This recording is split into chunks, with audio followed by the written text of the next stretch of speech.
Welcome to Rev Up Your Business with Hilda Gann, the podcast for people-centric leaders, business owners, and HR professionals who know that people are at the heart of business success. Join me and industry experts as we explore the key aspects of building a thriving company, sharing cutting-edge strategies, impactful insights, and the latest trends to help you ignite your business growth. It's time to rev up your leadership, rev up your success. Let's get started. Welcome to another episode of Rev Up Your Business. Today, my guest is Diana YK Chan, and we're going to be talking about Icebreaker to Impact, mastering professional relationships. We're going to focus on helping you find the words to say, build the confidence in the relationship when we're having professional conversations. So let me tell you about Diana.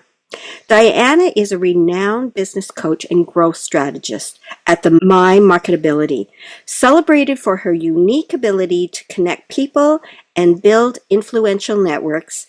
She's known as a super connector, and I'll give you the plus. She is an amazing super connector. Diana has helped countless professionals and entrepreneurs unlock new opportunities by leveraging the power of relationships.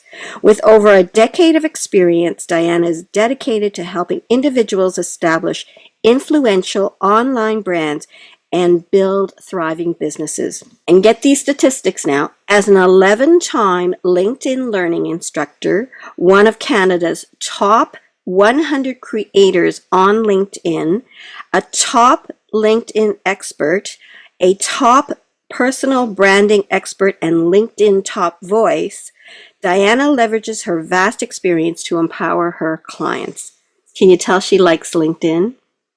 She has delivered over 500 talks, including talks to nonprofits, universities, Fortune 500 companies, and 7 times at the United Nations. Diana's authentic, results-driven approach has made her a trusted authority in personal branding, networking, and business growth, helping her clients generate more opportunities and achieving lasting success. What an amazing bio, what an amazing conversation we are going to have. So welcome, Diana. Thank you for joining me today as we talk about conversations that will help people in professional relationships. Hi, Hilda. Thank you so much for having me. I'm so delighted to be here today. I am looking forward to the gems that you provide people. So let's just start by saying a lot of people have difficulty with conversations. They don't know what to say, how to say it, and they actually spend time worrying about the event they might be going to the next day. What's your take on people and conversations and having conversations? Yeah, you know what? Sometimes people may overthink about when it comes to networking that they need to be perfect, when really one of the most important thing is really being present, right? So a lot of times when we are in our heads, this is where we're not really present and we're not really listening. So one of the best things we can do when it comes to whether it's going to an event, having a conversation, is to set the intention that you want to be present for that person so that they feel that you are there, that you are interested in them as well, so that you can have a more interesting conversation. That's so true. I think sometimes people get so nervous that they feel they have to kind of attract your attention by having their little spiel. And sometimes that spiel doesn't even assess whether that person is into buying life insurance or a home. And they just go on for, 5 minutes telling you about what they do, and you're thinking, but you don't even know if I'm interested in what you do. Let's just get to know each other first before you tell me what you do for a living and that I need it or don't need it. Absolutely. You know, networking is one of the most popular talks that I always get asked to speak about. And I have what I call my 3 ABC guiding principles, is called always be connecting, always be curious, and always be cultivating. Anytime, anywhere, as you just never know what opportunities or interesting things may come your way. And when you're open to that, new possibilities happen there. I know myself when I go to an event, I love learning about people. And I think that's the curiosity. And as one's getting curious, one also like my mind is working. Can I help this person? Can they help me? And can is there somebody that is in my network that might be of value to them? These are the things that I'm thinking about, rather than thinking, well, how do I get connected to this person, and how do I sell them something? Because that's not what networking is about, or should be about. No, it shouldn't be. You're absolutely right. Like, one of the things people always think that they need to sell themselves, but really it's about how can you help someone. So even just shifting the mindset that I need to sell myself to how can I help someone? Mm-hmm. Or another shift is turning it from a transactional conversation to something more meaningful or a fruitful conversation so that allow you to go more in depth. So one of the things I always like to think about is how can I be of service? How can I add value? Because when you start thinking from that perspective, you start thinking, okay, how can I finding commonality in people, meaning whether you have mutual Mm-hmm. friends or you've been to similar places or graduated from the same school. And once you can find that what we call commonality, the common ground, that trust is formed. Yeah. And that allows you to have even deeper conversations. I know myself when, somebody, using LinkedIn as an example, somebody clicks on LinkedIn and they want me to connect with them.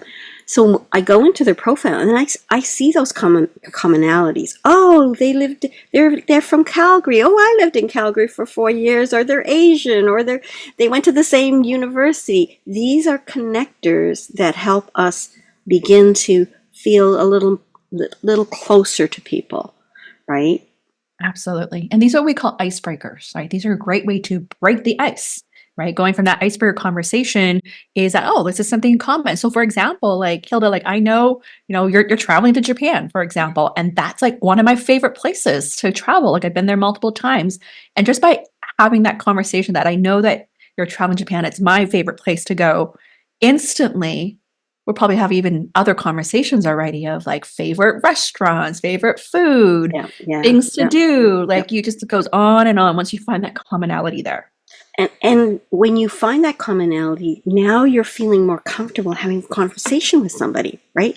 You're not having to think, well, what should we talk about, right? You can always talk about the weather, but try to find other commonalities. That's a great starter. Like, do you have any maybe tips and strategies for breaking that ice? Maybe a couple of questions that for those people that can't figure out how to get that started would do.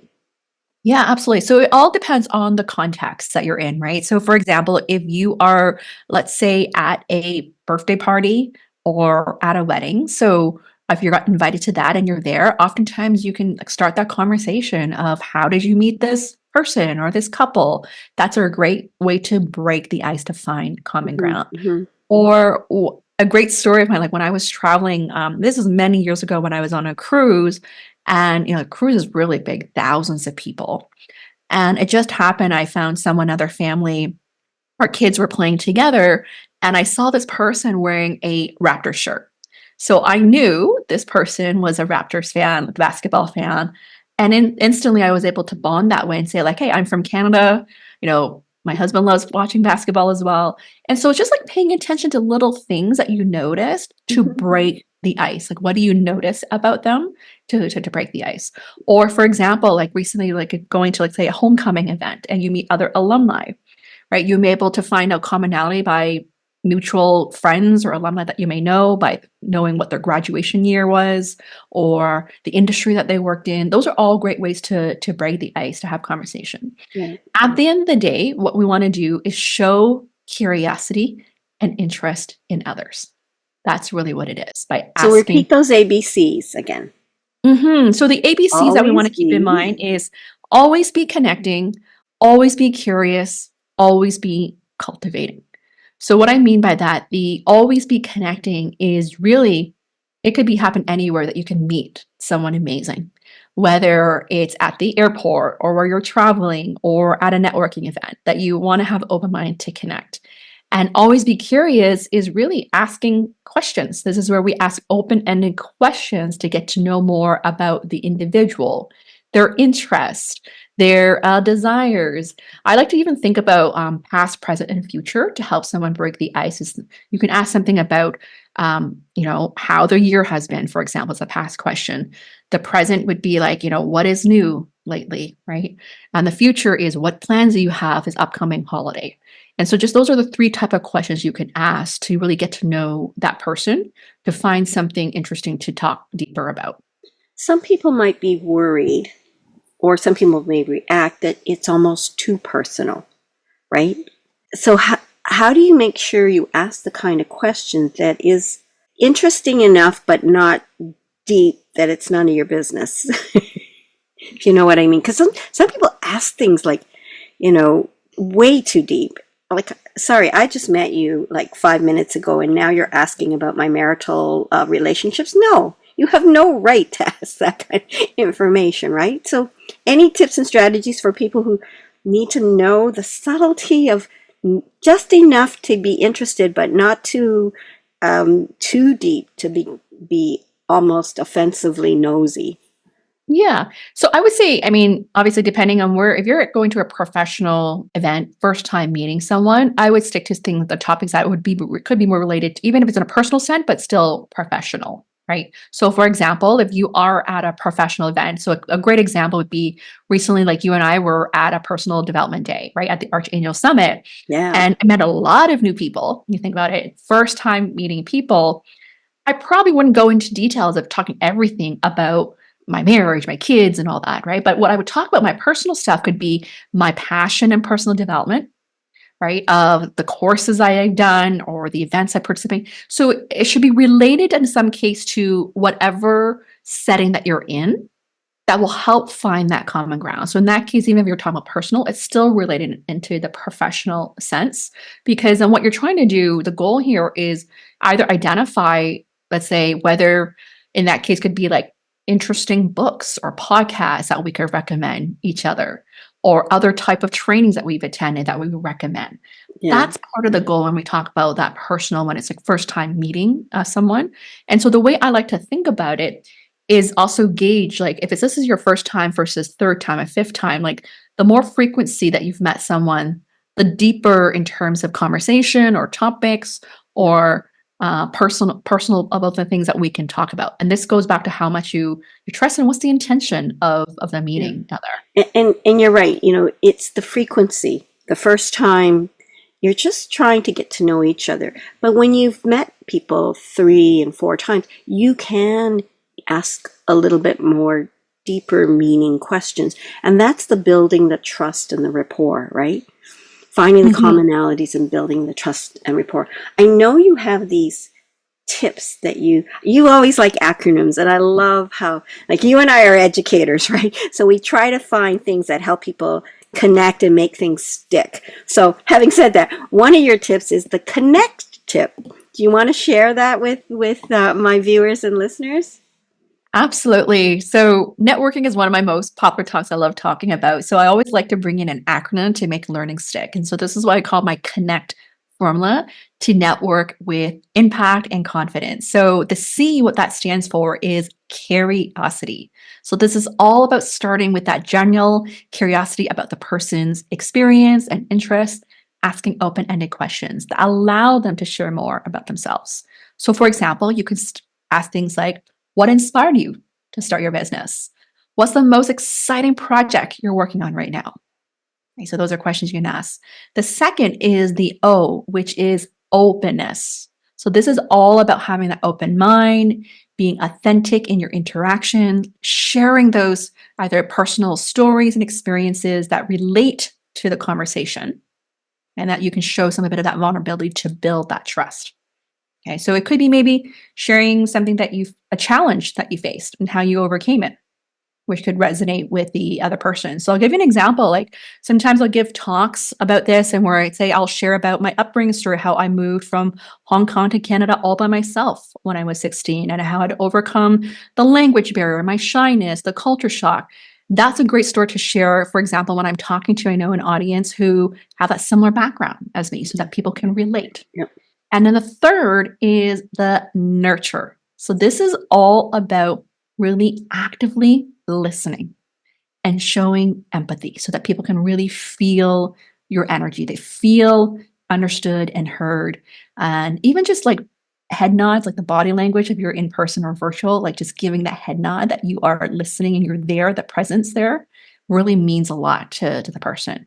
And when I say nurturing too, it's not just in the moment, but the follow up as well. So, how do you deepen that relationship to keep that professional relationship alive? Whether it's checking in, sending a free resource, letting them know that you're thinking about them, paying it forward by making another introduction or sharing an opportunity. And along the lines of nurture is really, when you're saying paying attention, nodding your head, it's the eye contact too. Too many times people will go to a networking event and they're talking to you, but they're not talking to you. You can see them looking around the room to see if there's somebody else that they want to go talk to. You know, you're saying to me, I'm not the one you want to talk to. You're just filling time till you can find, you know, somebody that you know. So really connect. If you want to connect with people, you've got to make that eye contact. You've got to show them like they're the person in the room that you want to spend time with. You know, if somebody comes up to you and says hello, then you can do it. But when you're eyeing around the room, you are sending me a direct message that I'm not interested.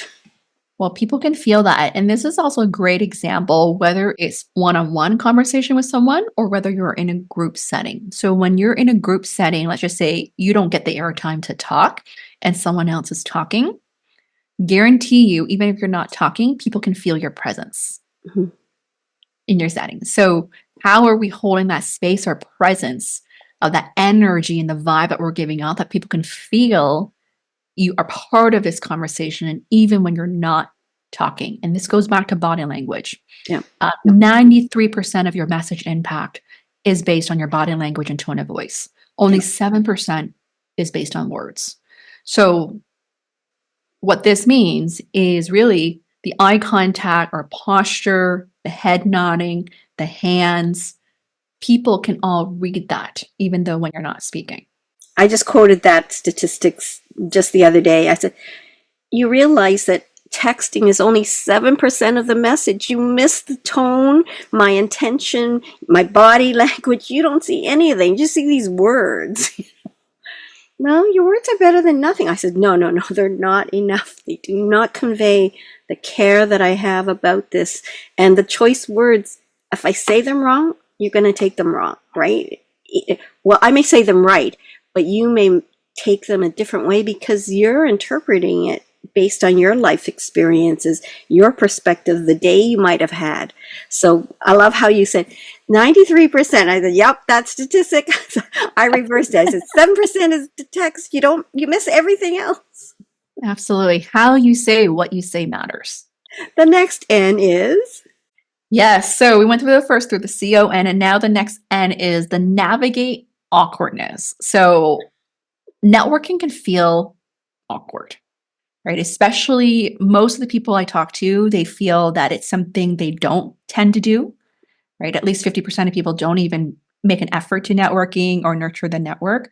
So one of the things is to really use humor or have that lighthearted type of comments, right? So that just to really ease any of that tension other, right? Because it can feel awkward at first. So even just when I think about it, it's just like having laughter with each other is a great way to bond, right? To turn that uncomfortable moment into something that's just for bonding other is a great way to do that.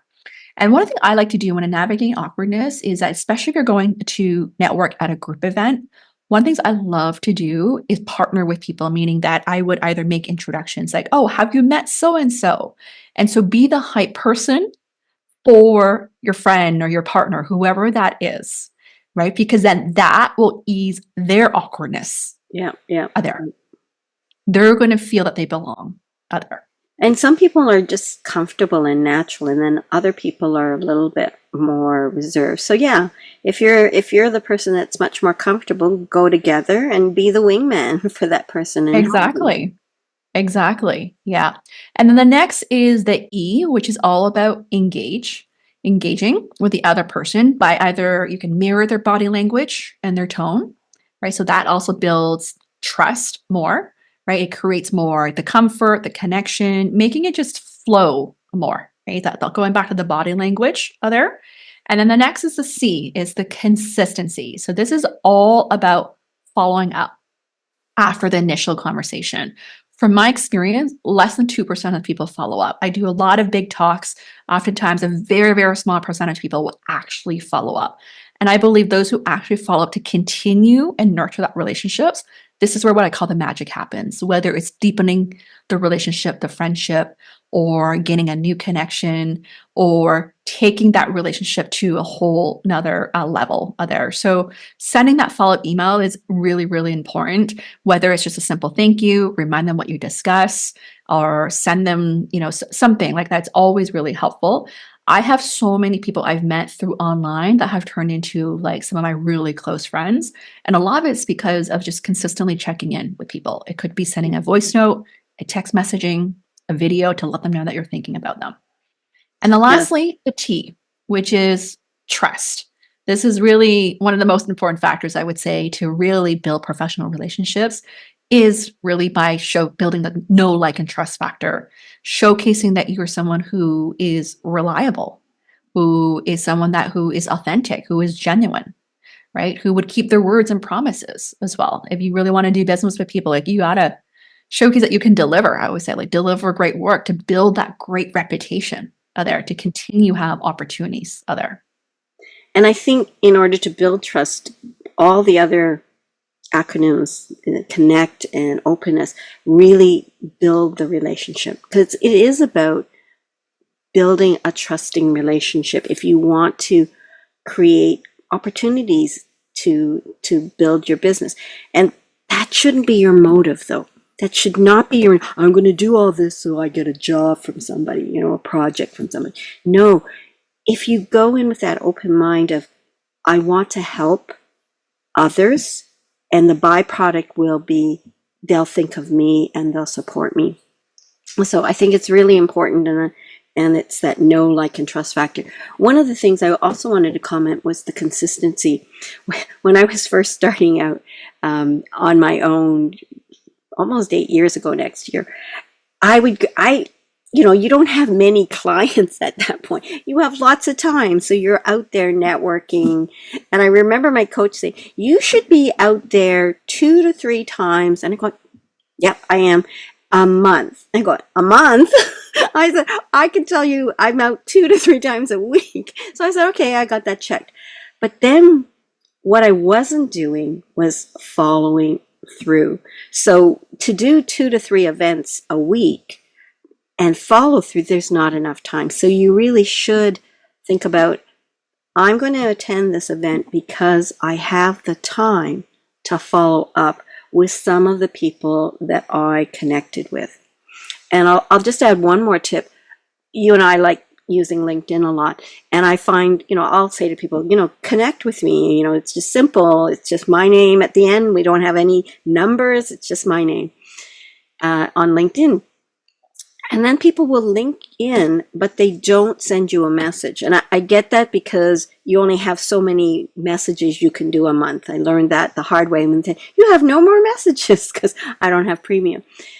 But what I like to do is when I connect with somebody is for that first connection, I'd like to source the thing. So I'll say, hey, Diana, thanks for meeting me at Sheena's event. Right? And then I know whenever I scroll back up, yeah, we originally met at Sheena's event 3 years ago or whatever. So that's my clue to me following up with somebody and saying, okay, yeah, now I remember that. So that's a nice little tip that I like to share with people. When you do connect with somebody, write something that therefore reminds you of that original time or the reason why you're connecting. That's fantastic advice, right? Where you met, what you may have talked about to help you trigger that memory there. And something I like to add too is something I do, and I recommend my clients to do, is every 30 days or every quarter, is really identify who are those people, the relationships that you want to double down on nurturing, Mm-hmm, right? So, mm-hmm. as an example, I have a lot of people tell me, Diana, I want to become a LinkedIn learning instructor, and that I want to teach and on camera, and so one of the things I always talk about is, well, okay, who are those people you want to meet that will help you perhaps either open doors or increase the chances of getting noticed, right? So this is what we call intentional networking as well, right? Whether it's someone who is already that, like a LinkedIn Learn instructor, or someone who works at this place who can also open doors. And so that's what we call intentional networking that you can do by identifying key people you want to nurture, or also thinking about for those who, let's say, active online, let's say on the LinkedIn platform, is who are the people you want to support by supporting their content? Because by doing that, you're going to be top of mind. If you start commenting Yeah. on their content, it's top of their mind. So when it comes into their DMs, the conversation becomes easier. I would say, like, oh, I notice you, right? And that's how you start the DM conversation. And from Mm-hmm. there, that could then lead to the virtual coffee chat. That can eventually lead to the in-person meeting. That could then eventually lead to something even bigger together there, Right. Yeah. right? Yeah. Yeah. So I that's a think that's method. so important to nurture the things. And I find it over time as you continue to network with people, you find those people you really connect with and maybe you want to do something with or you want to help them. And we mentioned that I'm leaving for Japan very shortly. So I had to go out and do an errand. But I thought, oh, I have time to follow up with the text that I got this morning. I'm going to call the person. And then I thanked her for picking up the phone because we both had to be away at 2:00. And I said, well, thank you for picking up the phone call, given that, you needed to get ready anytime for you.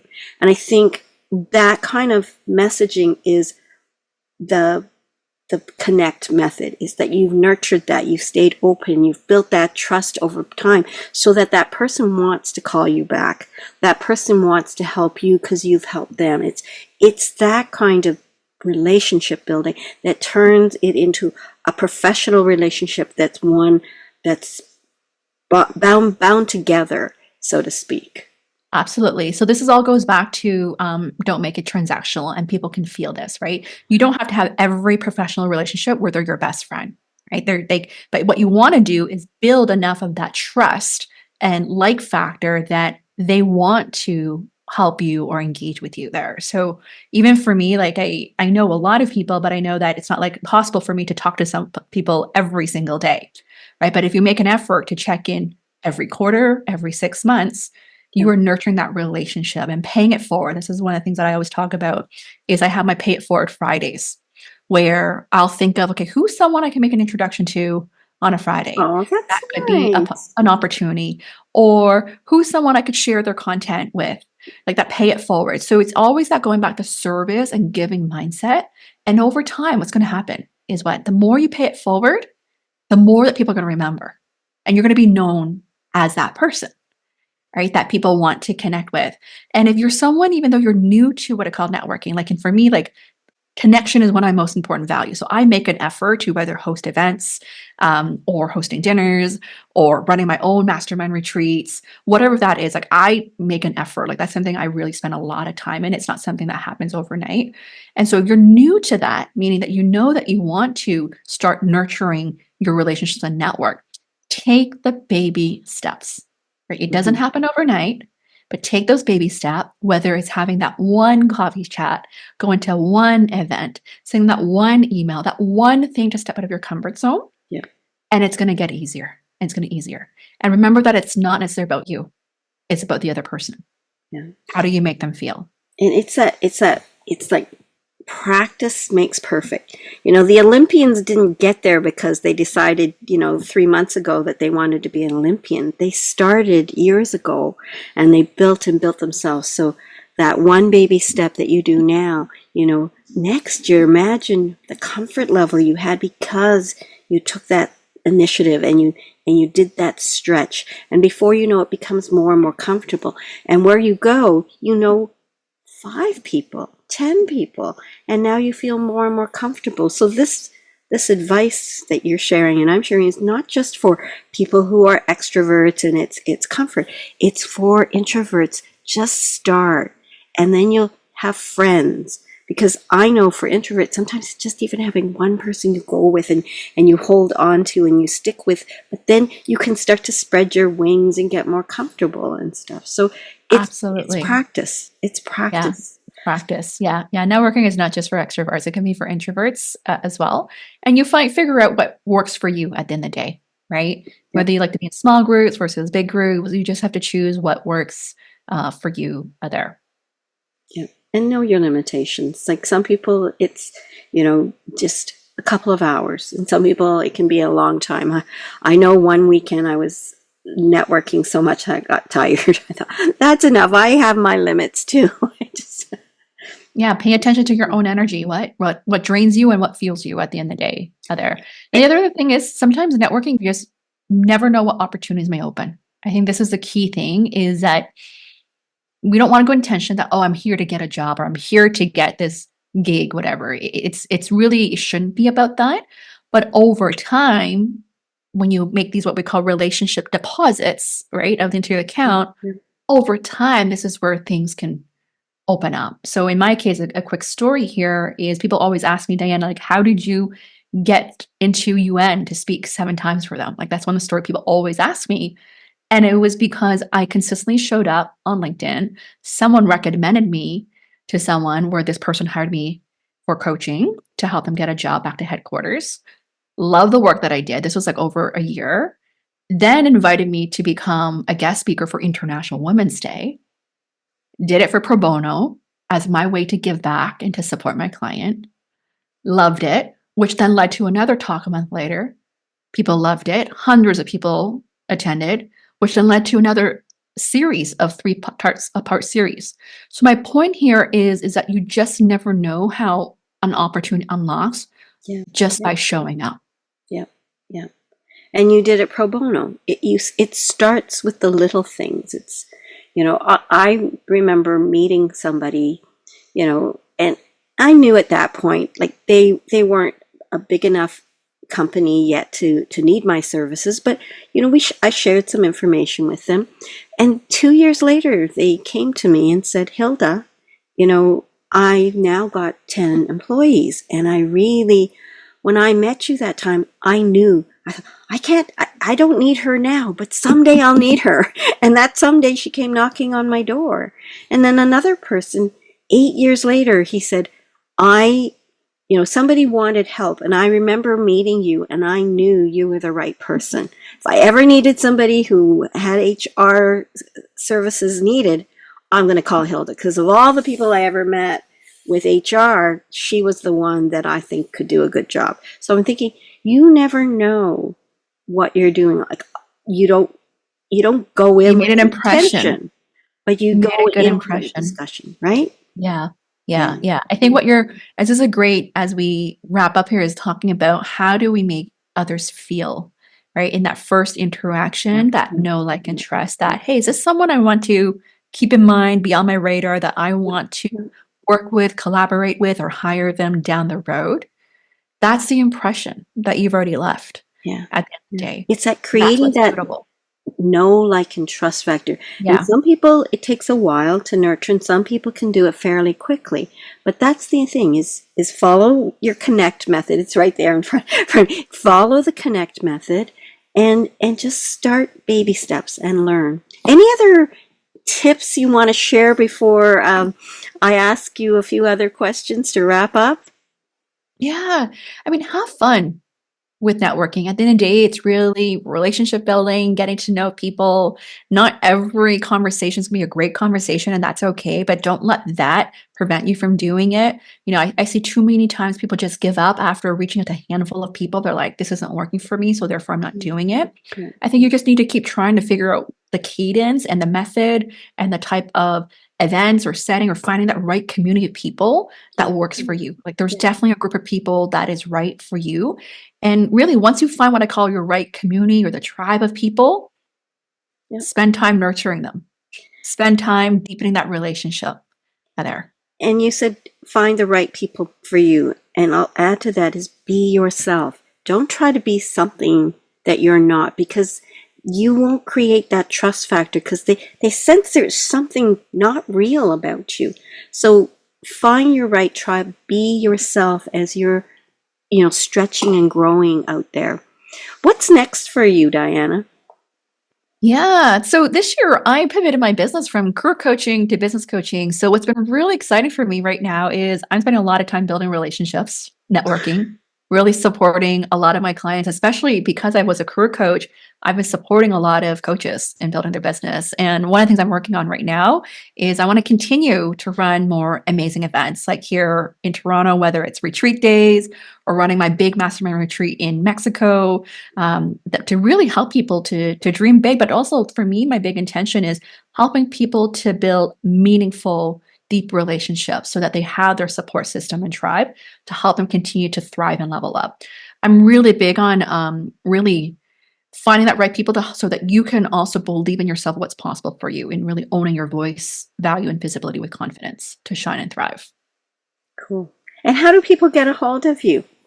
Yeah. So I'm most active on LinkedIn. So make sure to find me at Diana YK Chan to follow and connect with me there. I always like to hear from people. Like, feel free to send me a DM, or you can also check out my website at mymarketability.com for more information. I also have 11 LinkedIn Learning courses that are for free. So if you go onto LinkedIn Learning, type in Diana YK Chan, you'll find all my free courses. I have a course called Digital Networking Etiquette. That's a fantastic add-on to this conversation that we talked about here today. That sounds really good because people need to know how to say it. That text message that's only 7% of what you really mean. So that's probably a good one to go find out. How do you say the other half of the 93% in the 7% text that people are going to see and stuff? Right. Thank How you to build so that much. global network. My pleasure. This was such a fun conversation, Hilda. I love this. Oh, I knew you would share lots of tips for people who are, the seasoned veterans are getting information, but the ones that are just learning and trying to get comfortable, you've given them so many nuggets and gems to connect with. So thank you very much, Diana. Thank you so much, Hilda. My pleasure. And to my listeners and viewers, thank you for listening in to Diana. She has lots of tips and strategies, and you can check her out on her LinkedIn training profiles and courses that she does teach. So she's a wealth of knowledge. Thank you again. If you like it, give it a thumbs up, subscribe, and rev up your success, rev up your business. Have a great day. Thank you for tuning in to Rev Up Your Business with Hilda Gann. Be sure to like, comment, and subscribe to our podcast on YouTube and Spotify to stay up to date with all of our latest episodes. For more HR tips, strategies, and to learn how you can create a people-centric workplace, visit our website at peoplebrightconsulting.com.